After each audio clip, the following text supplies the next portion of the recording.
দেখা হলেই অনেক কিছু ঠিক হয়ে যায়। শুধুমাত্র দেখা না হওয়ার কারণে কত শত সম্পর্ক শেষ হয়ে গেছে, যাদের সঙ্গে এক মুহূর্ত বসে কথা বললে আজকে হয়তো সম্পর্কগুলো মধুর থাকতো।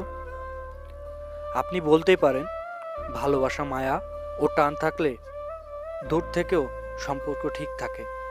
এটা যেমন সত্যি, তেমন জীবনে এমন কিছু পরিস্থিতি আসে যখন শুধু চোখে চোখ রেখে কথা বলা প্রয়োজন হয়, যা দূর থেকে বোঝানো অসম্ভব।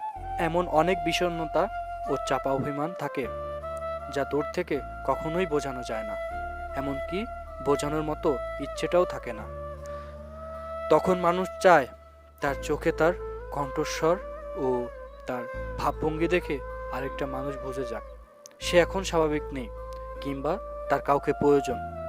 আর এটা সবসময় ফোনের এপার থেকে অপর মানুষটাকে বোঝানো সম্ভব হয় না। অতিরিক্ত কষ্ট ও মন খারাপে মানুষ মূলত স্পর্শ চায়, তা আর্থিক কিংবা শারীরিক।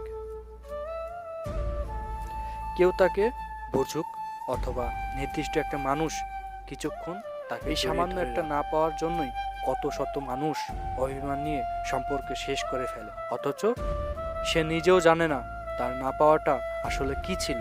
এই রাগে অভিমানে ফোন কেটে ব্লক করে দূরে না গিয়ে অত্যন্ত সম্পর্কটা শেষ করার জন্য হলেও মানুষগুলো একে অপরের সঙ্গে একবার দেখা করুক। আমি নিশ্চিত এর মধ্যে 80% মানুষের সম্পর্কই ঠিক করে বাড়ি ফিরে আসবে, আর 20%কে যেতে দেওয়াই ভালো। দূর থেকে ভালোবাসি না যায় আসে না বলা আর চোখে চোখ রেখে ভালোবাসি না বলার মধ্যে বিস্তর ফারাক আছে।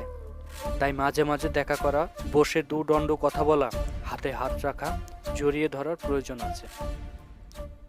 ধন্যবাদ।